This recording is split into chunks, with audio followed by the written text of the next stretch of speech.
One thing నేను మీకు ఈ ఈ వంశీ పేరు మీద నేను ఒక సజెషన్ చెప్పాలనుకుంటున్నాను మీ అందరికీ. ఎస్పెషల్లీ ఫార్మాలో జరిగేది ఏంటంటే what exactly happens in the pharma employee యొక్క మైండ్ సెట్ ఎలా ఉందంటే they ready to do the hard work. అంటే సండే కూడా ఆఫీస్కి వెళ్ళి పని చేస్తాడు, పండగ రోజు కూడా వెళ్ళి ఆఫీస్కి వెళ్ళి పని చేస్తాడు, టీమ్ లీడర్ బ్యాడ్గా అనుకుంటాడేమో, గ్రూప్ లీడర్ బ్యాడ్గా అనుకుంటాడేమో, మేనేజర్ బ్యాడ్గా అనుకుంటాడేమో అని చెప్పేసి రాత్రులు ఒంటి గంటతో పనిచేస్తాడు.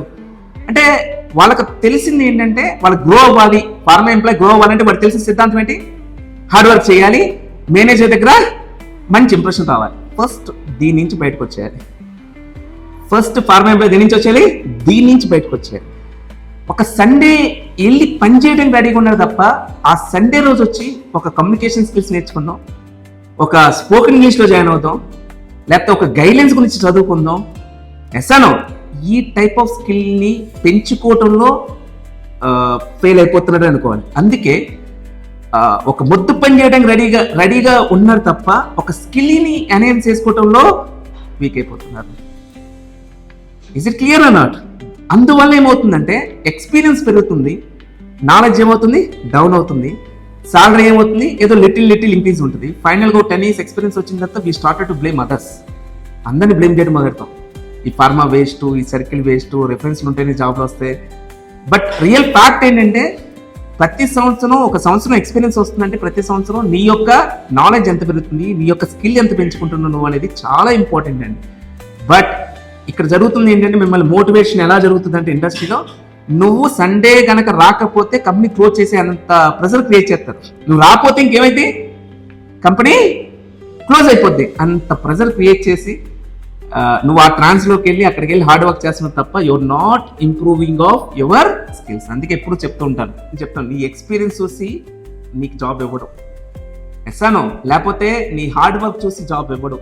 ఈ రోజుల్లో జాబ్ ఇచ్చేది ఏంటి? నీ స్కిల్ చూసి, నీ టాలెంట్ చూసి. So try to improve the skill set. మీరు ఇంప్రూవ్ ఏం చేసుకోవాలి? స్కిల్స్ పెంచుకోవాలి. స్కిల్స్ అంటే ఏంటి అంటే నాలెడ్జ్ ఒకటే కాదు, ప్రజెంటేషన్ స్కిల్స్ కావచ్చు, కమ్యూనికేషన్ స్కిల్స్ కావచ్చు. ఎందుకంటే ఒక ఇండస్ట్రీలో మీరు జాయిన్ అయ్యారంటే ఒక కెమిస్ట్ లెవెల్లో ఉన్నంత కాలం బాగానే ఉంటుందండి. కెమిస్ట్ లెవెల్ అంటే ఏంటి? ఎనాలిసిస్. వెళ్తారు, శాంపిల్స్ వస్తే చేస్తూ ఉంటారు. బట్ ఎన్నాళ్ళు? ఇప్పుడు ఫర్ ఎగ్జాంపుల్ నీకు ఎంత ఎక్స్పీరియన్స్ ఉంది సార్? నాకు 2 years ఎక్స్పీరియన్స్ ఉంది సార్. ఏం చేస్తావు సార్? హెచ్పిఎల్సీ లోడ్ చేస్తాను సార్. ఇంకో క్యాండిడేట్ వస్తాను, నీకు 8 years ఎక్స్పీరియన్స్ ఉంది, 10 years ఎక్స్పీరియన్స్ ఉంది సార్. ఏం చేస్తావు? హెచ్పిఎల్సీ లోడ్ చేస్తాను సార్. ఎన్ని హెచ్పిఎల్సీ లోడ్ చేస్తావు సార్? 2 హెచ్పిఎల్సీ లోడ్ చేస్తాను సార్. నేను ఆడు ఒకటే చేస్తాడు. 2 హెచ్పిఎల్సీ నువ్వు లోడ్ చేస్తే నీకు ఇచ్చే శాలరీని ఇద్దరికిస్తే ఇద్దరు ఏం చేస్తారు? 2 హెచ్పిఎల్సీలు పెడతారు. But while getting of experience, ఒక 5+ ఎక్స్పీరియన్స్ వచ్చిన తర్వాత నువ్వు డెవలప్ చేసుకోవాల్సింది ఏంటంటే లీడర్షిప్ క్వాలిటీస్. నువ్వు డెవలప్ చేసుకోవాల్సింది ఏంటంటే ఒక టీంని బిల్డ్ చేయటం. ఎస్సానో నువ్వు డెవలప్ చేసుకోవాల్సింది ఏంటంటే కమ్యూనికేషన్ స్కిల్స్. నువ్వు కెమిస్ట్గా ఉన్నంతసేపు కమ్యూనికేషన్ స్కిల్స్ అక్కర్లా, నువ్వు కెమిస్ట్గా ఉన్నంతసేపు నీకు లీడర్షిప్ క్వాలిటీస్ అక్కర్లా. కానీ నువ్వు ఎప్పుడైతే టీమ్ లీడర్కి వెళ్ళే పొజిషన్కి నువ్వు వెళ్ళాలనుకుంటావో కంపల్సరిగా you should be develop all the skills. Then only you will success in to the pharma industry. అంతేకాని ఈ రోజు నేను ఎట్టున్నానో రేపు కూడా అట్ట అంటానంటే ఈ రోజు ఫార్మా ఇండస్ట్రీలో సెట్ అయ్యే సిచ్యువేషన్ లేదండి.